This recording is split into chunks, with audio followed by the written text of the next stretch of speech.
had a conversation with Macg. I don't know if it was before they recorded this episode that played now. And I said, bro, do whatever the content needs you to do. If the content needs you to let Saul rip at me, let him rip at me, bro. Go at me. You understand what I'm saying? Let it be. Because if that's what's going to get the people going, it's fine. You and I know our agreement. You and I know our conversation. You and I know we support each other. So I don't want you guys to think that Macg went out and he was just, playing to the crowd for the sake of content. Whatever Macg has been saying negatively now, or that just seems strange about Nota, is not true because apparently they are really, really buddy. And it was kind of planned when Saul was talking about Nota and all these things that let him say what he has to say. Let him burn me. Let him throw me under the bridge because let him get it off his chest.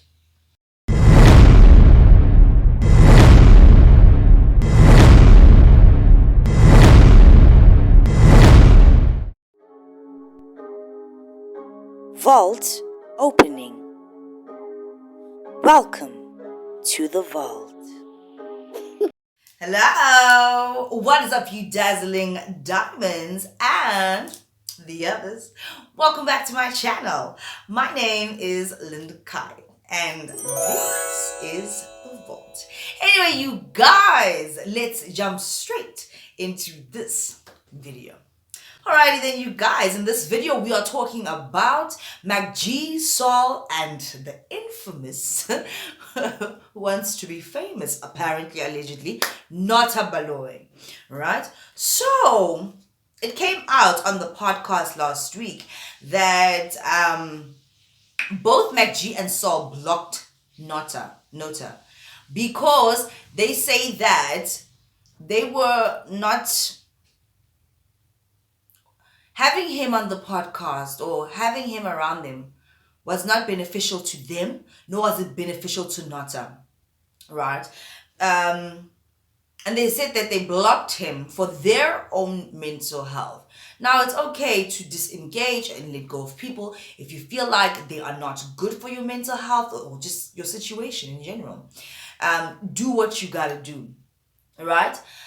They went on to insinuate that Nota is fame hungry. And the little bit of publicity that he's received on the podcast has now become a problem, Nota has been doing the rounds on multiple other podcasts, He speaks his mind, he's not afraid, he's not ashamed. And yeah, he does seem kind of cuckoo crazy, but who am I to say who seems cuckoo crazy? As a matter of fact, I shouldn't say that, nor do I agree with it, because I know how it feels when people call you crazy because you speak your mind. It's not nice, right?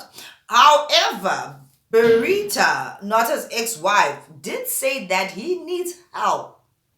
And we all remember that little glitch when Nota was lagging.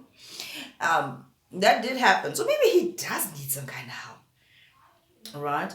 Recently, Nota spoke about Mihlali Ndamase, and people were really, really upset at what he had said, because he said that she's like a dog. She can be bought, she can be disposed of very easily, type of situation. Just really creepy stuff.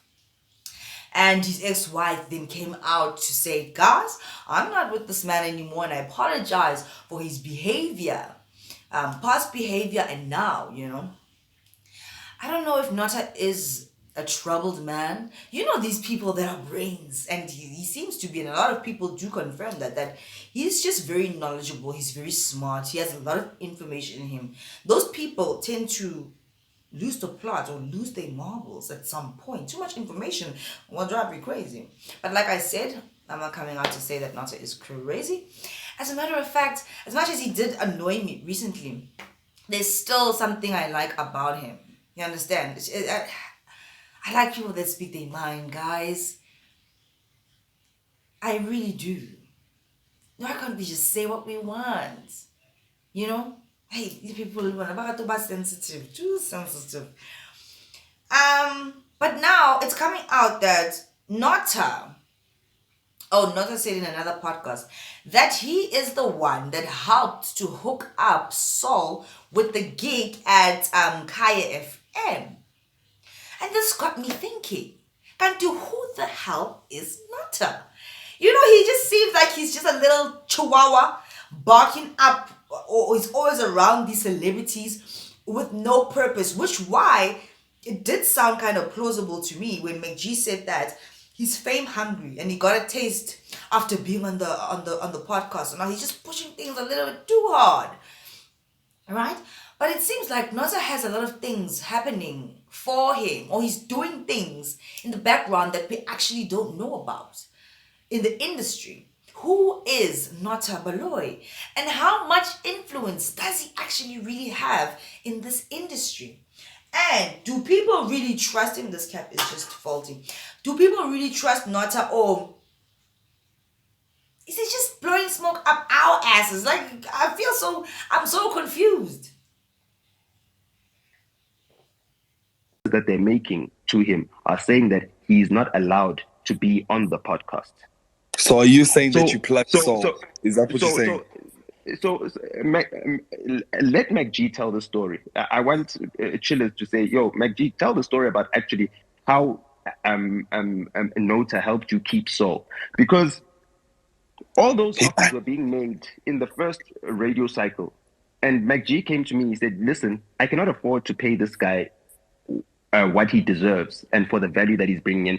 And I'm already seeing that he's already feeling like he's underpaid and whatever. And you could tell from the attitude that Saul has on the show. Like every single time he talks about, oh, Macg just bought this or just bought that, or just, you don't pocket watch your employer, you know what I mean? And do that, you know, to try and make them seem as if they're exploiting you or anything else. So I said, listen, the only way to solve this problem is that if Saul is money hungry, let's solve his money problems. Let's find other opportunities where he can make money so he can still be committed to the podcast, right? And not need podcast money to live. But then So- didn't you say that he has more than enough gigs and he's Now performing he does. everywhere and he's Now booked he and does. busy? Now, remember, this conversation was in January. Prior. Okay, I hear This was you. in January. You understand what I'm saying? So during that time, right, we did whatever we could to ensure that he doesn't take any of those offers. And then the only radio station's management, right, that was willing to give Saul an offer where he could be on their radio station and still be on the podcast is Khaya FM. And that's why I begged Khaya FM. The people at Khaya FM, I won't name their names, but I begged them. I said, please hire this guy and ensure that he can stay on the podcast. Because if anyone else hires him, they will take him away from the podcast. And that will do a lot of damage to the podcast and Macg. Now, Honestly, I don't really know the guy. I know what I see online. But like, damn, I'm really curious to know, Kanti, who is he behind the scenes? Because he seems like he's able to pull a lot of strings and people listen to him. Even though out here, people are making him sound like he's crazy. He helped Saul to get the gig at Khaya FM. So that, this is apparent, this is alleged, this was said.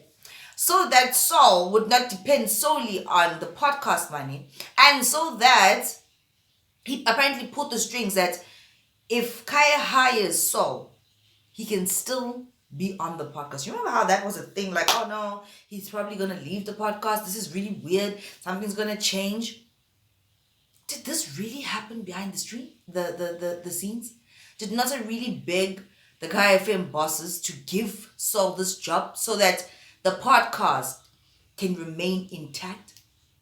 And it's also been made to seem like whatever Macg has been saying negatively now, or that just seems strange about Nota, is not true, because apparently they are really, really buddy-buddy. And it was kind of planned when Saul was talking about Nota and all these things, that let him say what he has to say. Let him burn me. Let him throw me under the bridge, because let him get it off his chest. Ngare, Macg and Nota were in cahoots. That's what Nota makes it sound like on his podcast. That's why I'm really curious to dig a little deeper and find out, who is this authority guy? Does he really have the authority? And who's fooling who? Is Macg really in cahoots with Nota? Did he really get Saul that job? Or help Saul to get that job without Saul knowing? And if that's the case, then, but we already know this. We've been duped about a lot of things. We just come out here and we talk about this shit as if we are enthralled in the situations second by second, but we're really not. It's speculation, apparently, allegedly, type of situation. Huh?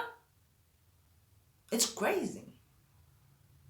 But like I said before, a lot of things are going to come out in 2022. And they are, guys. Have you guys noticed? They really, really are. And it's coming out like this. It's crazy. But exciting at the same time.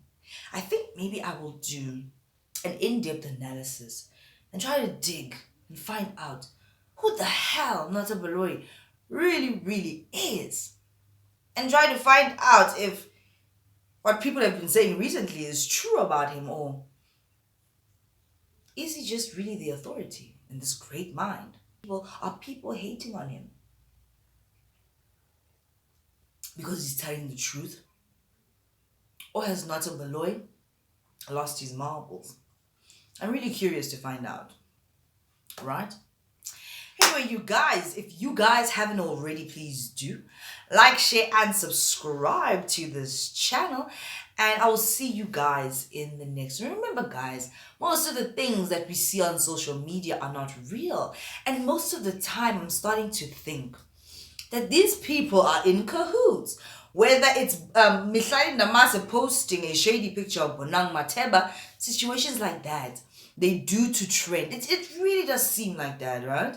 I know this is not some kind of mafia movie, but damn, it's possible. People will go to any lengths to stay relevant or to break into the industry, right?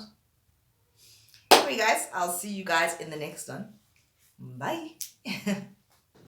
They wanna know who the fuck I am, what the fuck I do, what the fuck I say, because I'm a bad bitch, I'm the relax. But no one time and I be stopping on the weekends. I got that shit in the bag, a triple threat, I'm stocking the bag, don't follow the back. Addressing me, you call me that. When I walk in, you